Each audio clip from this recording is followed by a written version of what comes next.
Good day, race fans. I'm Unsilent, and we're on the air with the Formula One Drive-Thru podcast, coming to you just hours after the Singapore Grand Prix Round 14 of the 2017 Formula One World Drivers' Championship, won by Lewis Hamilton. I bet you Lewis did not think that was going to happen. Walks into this race starting fifth, thinking, man, it's going to be a battle for every point, every position. Damage limitation is on the cards, and all of a sudden, the way clears in front of him into turn one. And victory is his, capitalizing on almighty carnage in turn one. We will talk about that shortly.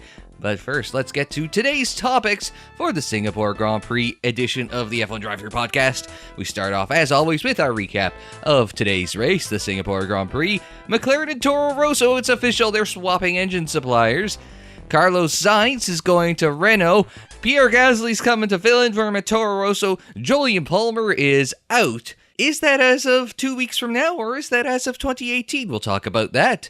It sounds like as punishment for it, Renault is going to end Red Bull's customer engine deal, and so will we see Red Bull switch to Honda for 2019? Williams is targeting Robert Kubica as its main choice for 2018 alongside Lance Stroll. But let's start with the 2017 Singapore Grand Prix. Here are the race results. As you can see, Lewis Hamilton wins the race. Yeah, it says 4 stops there, but I think 3 of those were going through the pit lane under safety car, because I think he only had the one swap from inters to slicks. We have Daniel Ricciardo in second, Valtteri Bottas in third. Carlos Sainz, I think he should have been driver of the day. He had a fantastic race, finding his way up to fourth. Sergio Perez, the Force Indias, didn't make Q3, but he still managed the top 5. Julian Palmer, his first points of the season, just as he finds himself potentially unemployed in P6. Stoffel Van Dorn brings home the Honda in P7, just as McLaren swaps engines. Mind you, that's actually probably for the best, since Palmer ended up ahead of him, so, maybe, just maybe, switching to Renault would have helped poor Stoffel Waffle here end up in the top 5, if he had a good engine. Lance Stroll, P8, despite missing on Q2. Romain Grosjean in P9, and Esteban Ocon rounding out the points in P10. 2 more finishers, Felipe Massa and Pascal Wehrlein. 12 cars finish. Granted, 2 of those that didn't finish were mechanical failures, and the other 6 ended up in crashes. So let's start at the start in the first lap crash. Off the start, well, you saw it in the thumbnail. You see it on your screen now, and you've got Vettel, Verstappen, and Raikkonen coming together off the start. Raikkonen got a great start, Vettel got a good start, Verstappen got a start. And Vettel squeezed Verstappen out, thinking, okay, I'm going to squeeze him out, take first position into T1. And then all of a sudden, hey, there's Raikkonen alongside. Verstappen tries to back out, but short of standing on the brakes and causing a pileup behind them, he wasn't going to back out of that. Vettel didn't see Raikkonen on the inside. Raikkonen, he's got Verstappen on the right and a wall on the left, so what the hell can he do? So it's one of those racing deals. If Raikkonen had been there, nothing would have happened, but Raikkonen was there, and how could Vettel see him? It's a racing deal, and I'm sure there's a lot of people saying, more penalty points for Vettel! Ban him from the next race. The championship's already done. Don't worry about it. Don't worry about it. It's a racing deal. Vettel, if he had known that he couldn't squeeze Verstappen anymore, he wouldn't have squeezed Verstappen anymore. If Raikkonen knew that an almighty collision was about to happen, maybe he would have backed out. Verstappen already was. It's a racing incident. It's motorsports equivalent of shit happens. You change any one of those variables and everyone gets through the first corner unharmed. And circumstances happen in just a way that 3 cars that could have won this race all end up out in the first corner. And you see Fernando Alonso. Alonso, in that melee, ended up as high as 3rd as Vettel was going through turn 1 and Verstappen and Raikkonen were spinning out behind him. But Alonso got collected in the melee and ended up with damage to the side of his car. It sounded like it damaged the electronics of the car because they couldn't get any data back at the pits, and it must have caused something pretty terminal in the car because he retired a few laps after the collision. So that left Lewis Hamilton in first and Ricciardo in second, and though you don't see him because he had a hydraulic or pneumatic failure that took him out of the race, Nico Hülkenberg was a P3. Now this was Nico's 128th race start, and he has not scored a podium. He's currently tied with Adrian Sutil for most race starts without a podium. So poor Nico, Le Mans winning Nico Hülkenberg, ends up in third, and ends up because of bad strategy decision. On the second safety car, they ended up not pitting him for a lap after it came out, so that put him back in the field. And then he had this hydraulic or pneumatic failure, so that took him out of the race. But he was, at one point, as high as third and in contention for his first career podium.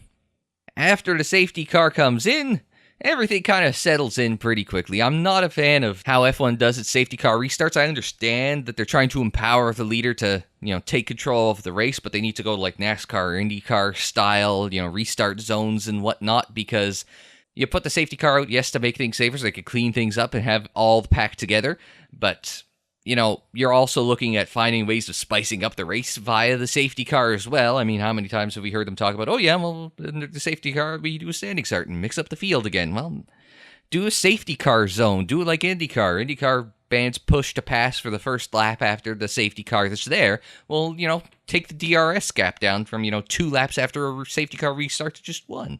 Something like that if you want to spice up the racing. So the race continued, and we got about another 6 or 7 laps before Daniel Kvyat torpedoed the wall. Yeah, the torpedo yet strikes again. The conditions were a little tricky. It was wet. It was the first wet race in 10 years at Singapore. So you had a little bit of fun under the safety car because there were a lot of cars that had started on full wets. Not all of them, but a bunch of them started under the full wets. So they went and switched inters under this safety car. And with a lot of guys switching to fresh inters, that kind of spiced up a little bit of the racing under the green flag. You had Kevin Magnussen that was powering his way through the field. He ended up retiring. His MGUK ended up failing him later on in the race. Van Dorn was looking good. Mind you, the McLarens were looking good all weekend. Like I said, Alonso managed to find his way up to third. He was starting in the top 10 in a rare appearance in the top 10 for the McLarens, but downforces at a premium, and that McLaren chassis is a hell of a lot better than that Honda engine. And just before the halfway point of the race, Kevin Magnussen, he's the first one to make that switch to slicks, and he's on the ultra softs. And so he ended up setting fast laps, and then you had guys coming in very quickly thereafter to make their swap to slicks. Other than like a Van Dorn pass and Magnussen carving his way through the field, it was kind of pretty paradey for this race until Marcus Ericsson put it in the wall on the bridge. It was a funny thing Martin said on the world feed saying, oh yeah, I've never seen anyone crash there. And it's like, oh, crashgate, crashgate, crashgate. Don't say I've never seen anyone crash there at Singapore. This shit tends to happen there. And after that restart on the slicks, you got a little bit of action as everybody was trying to carve their way up through the field.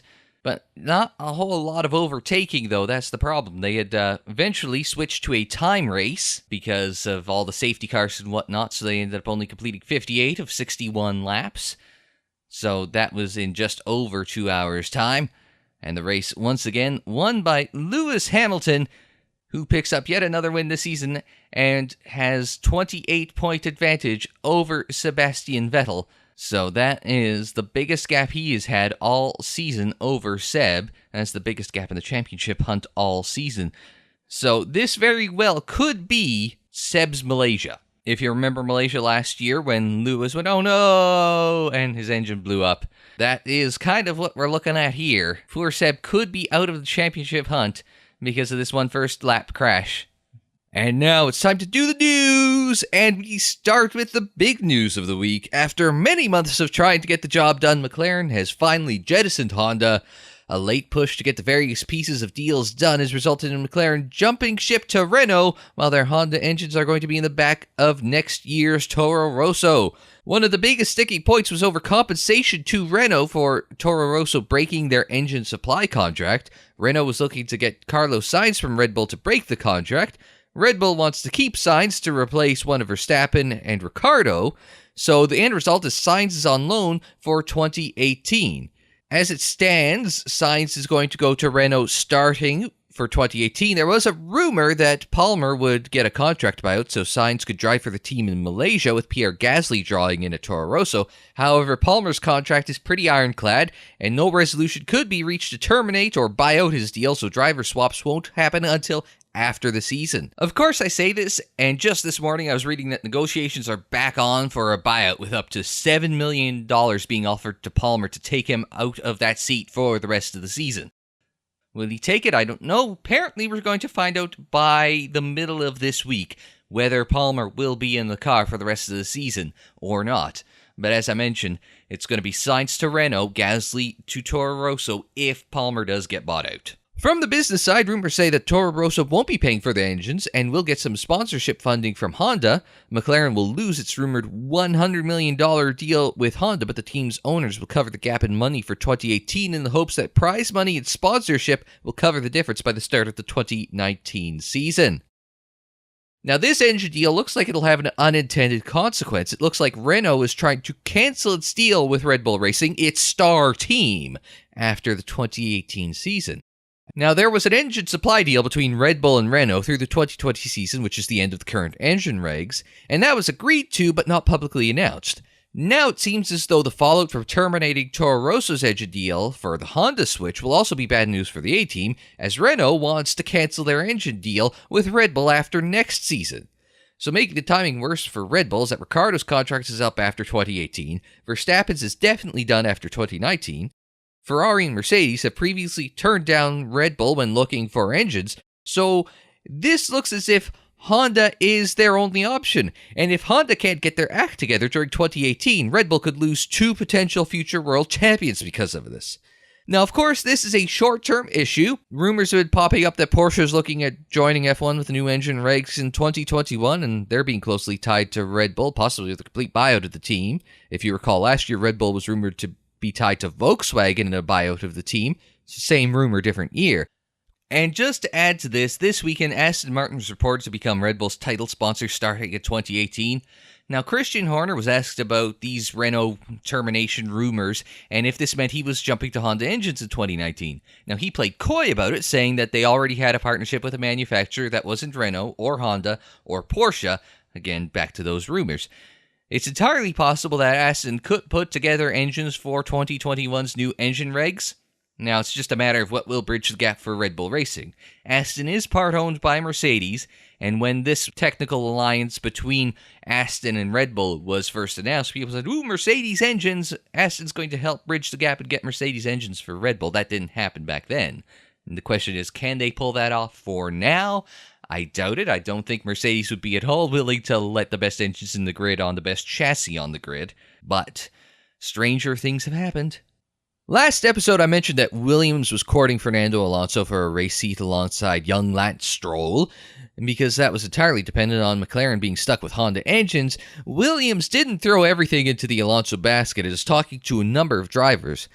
Now, Williams has been talking to 4 other drivers to replace Felipe Massa. For his part, Massa has been vocal about being willing to remain for 2018.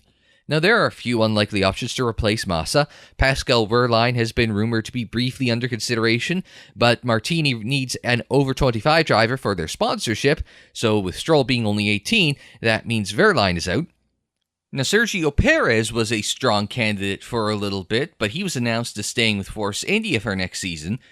Paul di Resta impressed with his last-minute substitution at the Hungaroring, but he has been out of F1 for a little while and he is not the most attractive driver to a sponsor.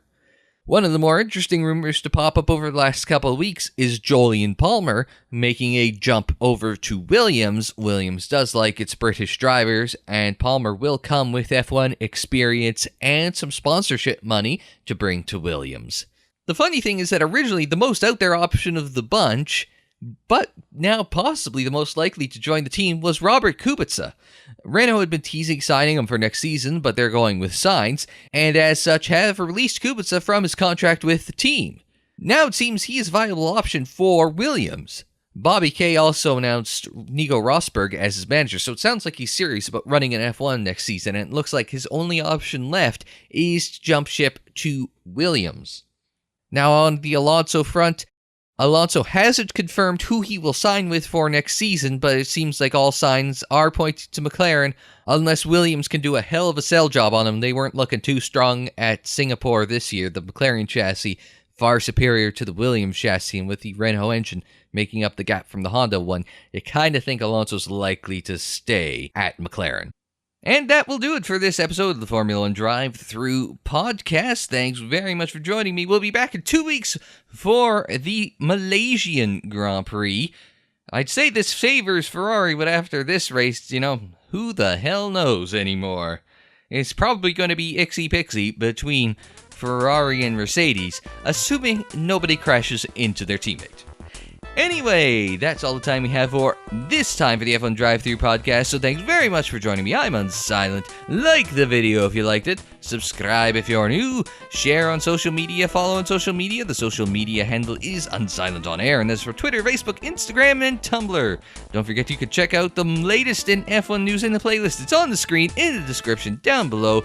More videos anytime on the channel page. And until the next time, I'm Unsilent. Thanks very much for joining me. Like, share, subscribe, and we will see you next time.